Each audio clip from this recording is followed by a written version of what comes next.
আল্লাহ রাব্বুল আলামিন সুন্দর করে জানায় দেন, ইয়ামহাকুল্লাহুর রিবা ওয়া ইউরবিস সাদাকাত ওয়াল্লাহু লা ইউহিব্বু কুল্লা কাফফারিন আসীম। আল্লাহ রাব্বুল আলামিন সুন্দর করে জানায় দিলেন, ইয়ামহাকুল্লাহুর রিবা, আমি সুদকে ধ্বংস করে দেই, শেষ করে দেই, নিচ্ছিন্ন করে দেই। সুদ যারা খায়, সুদ যারা দেয়, তাদেরকে ধ্বংস করে দেন, শেষ করে দেন।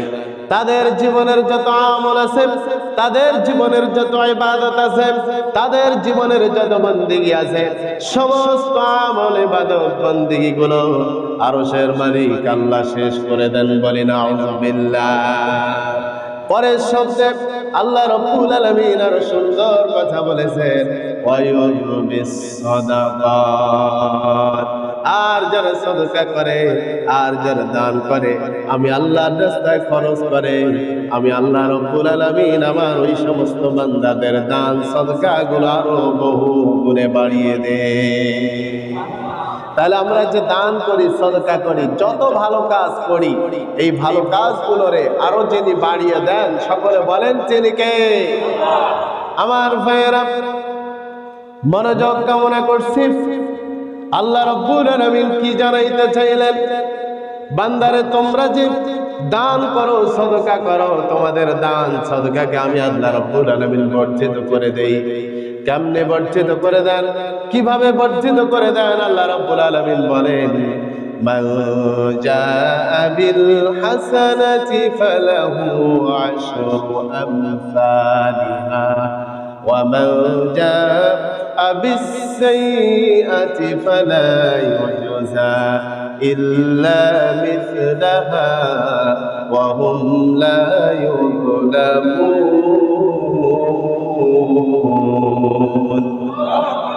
আল্লাহ রাব্বুল আলামিন তার হাবিবকে জানায় দিলেন, নবী হে, যদি আমার কোন বান্দা একটা পুণ্যের কাজ করে, একটা নেকির কাজ করে, একটা ভালো কাজ করে, একটা সৎ কাজ করে, আমি আল্লাহ রাব্বুল আলামিন আমার বান্দারে একটা ভালো কাজ করার কারণে একটা নেকি দেই না, একটা সওয়াব দেই না। আমার বান্দা যদি একটা ভালো কাজ করে, আমি আল্লাহ রাব্বুল আলামিন ফালাহু আশরু আমসালিহা, 10টা ভালো কাজ করার সওয়াব আমার বান্দার আমলনামায় দিয়ে দে। তাহলে ভালো কাজ যে করতে হবে, এ নির্দেশ আল্লাহ রাব্বুল আলামিন দিয়েছেন। আল্লাহ রাব্বুল আলামিন বলেন, তাআওয়ানু আলাল বিররি ওয়াত তাকওয়া। বান্দারে, তোমরা একে অপরকে তাকওয়ার কাজে সাহায্য করো, সহযোগিতা করো, ভালো ভালো কাজে সাহায্য করো, সহযোগিতা করো। তাহলে যেখানে ভালো কাজ, সেই জায়গার মধ্যে আপনার আমার থাকার প্রয়োজন আছে না নেই? অবশ্যই অবশ্যই ভালো কাজ যেখানে, সেইখানে থাকতে হবে। বলি ইনশাআল্লাহ। কারণ কি? আল্লাহ রাব্বুল আলামিন বলেন, যারা ভালো কাজ করে, যারা ভালো কাজের আঞ্জাম দেয়, সৎ কাজ করে যারা, ভালো কাজ করে যারা, আল্লাহ রাব্বুল আলামিন এই ভালো কাজ করনেওয়ালা ব্যক্তিদেরকে সফল ব্যক্তি বলে ঘোষণা করে দিয়েছেন। বলি সুবহানাল্লাহ। ভালো কাজ করবে যারা, সৎ কাজ করবে যারা, সফলতা দান করবেন তাদেরকে যিনি, চিল্লায় বলেন তিনি কে? আল্লাহ রাব্বুল আলামিন বলেন, وَلْتَكُنْ مِنْكُمْ أُمَّةٌ يَدْعُونَ إِلَى الْخَيْرِ وَيَأْمُرُونَ بِالْمَعْرُوفِ وَيَنْهَوْنَ عَنِ الْمُنكَرِ وَأُولَئِكَ هُمُ الْمُفْلِحُونَ।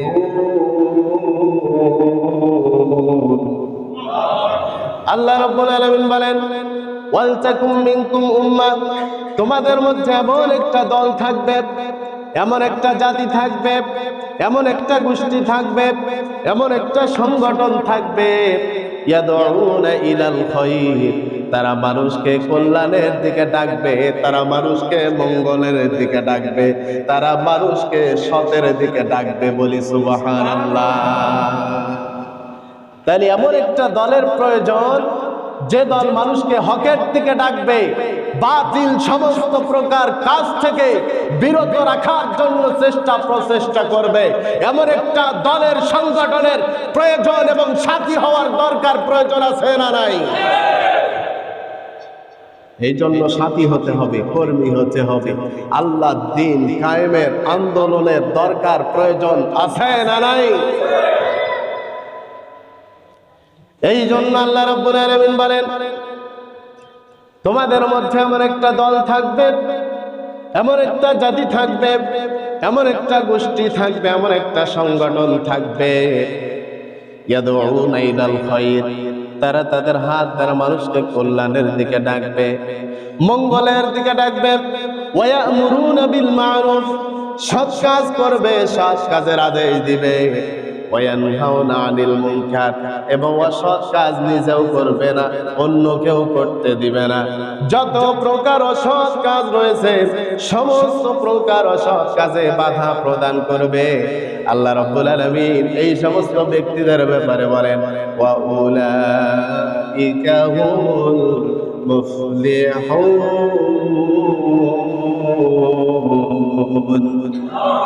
আল্লাহ রাব্বুল আলামিন বলেন, আমার ওই সমস্ত বান্দাগুলোই হলো সফল ব্যক্তি, আমার ওই সমস্ত বান্দাগুলোই হলো সফল বান্দা। বলি সুবহানাল্লাহ। তাহলে আল্লাহ রাব্বুল আলামিন যারা দান করবে, সদকা করবে, তাদের দানকে বাড়িয়ে দিবেন।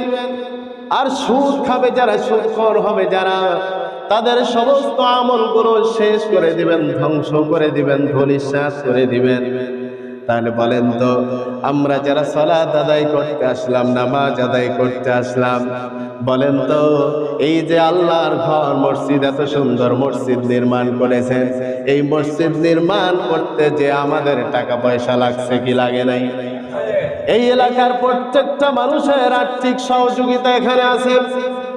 রাসূলুল্লাহ সাল্লাল্লাহু আলাইহি ওয়াসাল্লাম বলেন, একটা মানুষ যখন দুনিয়ার মায়া ছেড়ে চিরতরে বিদায় নিয়ে চলে যায়, দুনিয়ার জিন্দেগি থেকে যখন বিদায় নিয়ে চলে যায়, ওই মানুষটার সমস্ত প্রকার আমলের রাস্তা বন্ধ হয়ে যায়, তিনটা কাজ ব্যতীত। সুবহানাল্লাহ। এই তিনটা কাজ কি? হাবিবে কিবরিয়া সরকারে দো জাহান বিশ্ব নবী মুহাম্মদুর রাসূলুল্লাহ সাল্লাল্লাহু আলাইহি ওয়াসাল্লাম বলেন, আমার কোন উম্মত যদি নেককার সন্তান যদি দুনিয়ার জিন্দেগিতে রেখে যায়, এই নেককার সন্তান যত আমল করবে, ইবাদত করবে, মা বাবা কবরের মধ্যে শুয়ে শুয়ে সন্তানের আমলের নেকিগুলো সবগুলো পেতেই থাকবে। দ্বিতীয় নাম্বার হলো সদকায়ে জারিয়া। এই যে মসজিদ, আপনারা এত সুন্দর মসজিদ, আল্লাহর ঘর নির্মাণ করেছেন, এই মসজিদে যদি আপনার পক্ষ থেকে একটা বালুকণাও যদি দান করা থাকে, আল্লাহর কসম করে বলি, আপনি কবরে শুয়ে থাকবেন কিয়ামত পর্যন্ত, এই মসজিদ যদি থাকে, এই মসজিদে কিয়ামত পর্যন্ত যদি মানুষ দাঁড়ায় দাঁড়ায় নামাজ পড়ে, আপনি কবরে শুয়ে শুয়ে আপনার দানের সবগুলো পেতেই থাকবে। তাহলে বলেন, আল্লাহর ঘর মসজিদে দান সদকার প্রয়োজন আছে নাকি নাই? অবশ্যই অবশ্যই আল্লাহর ঘর মসজিদে বেশি থেকে বেশি দান করব, বলি ইনশাআল্লাহ। এই জন্য দানকে বর্ধিত করে দেন, দানকে বাড়িয়ে দেন যিনি, চিল্লায়া বলেন তিনি কে? আমার ভাইয়েরা, মনোযোগ কামনা করছি। আল্লাহ রাব্বুল আলামিন বলেন, আমি সুদকে নিচ্ছিন্ন করে দেই, ধ্বংস করে দেই, শেষ করে দেই, আর দান সদকাকে বর্ধিত করে দেই, বাড়িয়ে দেই। এরপরে আল্লাহ রাব্বুল আলামিন বলেন, আল্লাহু লা ইউহিব্বু কুল্লা কাফফারিন আসীম। আল্লাহ রাব্বুল আলামিন বলেন, আল্লাহ তাআলা অতি কুফরকারী এবং পাপিষ্ঠকে ভালোবাসেন না। অতি কুফরকারী বলতে এখানে মুফাসসিরগণ, তাফসীর কারকেরা ব্যাখ্যা করেছেন, ওয়াল্লাহু লা ইউহিব্বু কুল্লা কাফফারিন আসীম। এই যে কুল্লা কাফফার, আসিম, এই যে শব্দগুলো এখানে ব্যবহার করা হয়েছে, তাফসীর কারকেরা মুফাসসিরিন ইকরামরা বলেন, যারা সুদকে হারাম মনেই করে না, যারা সুদকে হারাম মনেই করে না, না করে যারা সুদের সাথে সম্পর্ক রাখে, সুদের সাথে জড়িত থাকে, আল্লাহ রাব্বুল আলামিন বলেন এই সমস্ত লোক হলো কুফরকারী, আর এই সমস্ত লোক হলো কাফের। আল্লাহ রাব্বুল আলামিন সুন্দর করে জানিয়ে দেন, ওয়াল্লাযীনা কাফারু ওয়া কাযযাবু বিআয়াতিনা উলাইকা আসহাবুন নারি হুম ফিহা খালিদুন। আল্লাহ রাব্বুল আলামিন বলেন, আর যারা কুফরি করে, আর যারা কাফের, ওয়াকাযযাবু বিআয়াতিনা, আমার নিদর্শনগুলোর মিথ্যা বলে, আমার আয়াতগুলোর মিথ্যা বলে প্রতিপন্ন করে, আল্লাহ বলেন উলাইকা আসহাবুন নার, আমার ওই সমস্ত বান্দাগুলো, ওই সমস্ত ব্যক্তিগুলো হলো জাহান্নামের অধিবাসী, দোজখের অধিবাসী। তবে হ্যাঁ, কতদিন তারা জাহান্নামে থাকবে, কতদিন তারা দোজখে থাকবে, আল্লাহ রাব্বুল আলামিন বলেন হুম ফিহা খালিদুন। আল্লাহ রাব্বুল আলামিন বলেন তারা চিরকাল সেখানে থাকবে। তাহলে অধিক কুফরকারী যারা সুদকে হারাম মনেই করে না, না করে যারা সুদ খায়, তাদেরকে অধিক কুফরকারী বলে আখ্যায়িত করেছেন মুফাসসিরগণ। এরপরে আসিম শব্দ, যারা সুদকে হারাম মনে করে, জানে যেটা সুদ হারাম, এটা গুনার কাজ, এটা খেলে গুনাহ হবে, জানার পরেও যারা এটার সাথে জড়িত থাকে, লিপ্ত থাকে, আল্লাহ বলেন তারা পাপিষ্ঠ, অধিক পাপিষ্ঠ। আর অধিক কুফরকারী এবং পাপিষ্ঠ ব্যক্তিকে যিনি ভালোবাসেন না, চিল্লায় বলেন তিনি কে? আল্লাহ।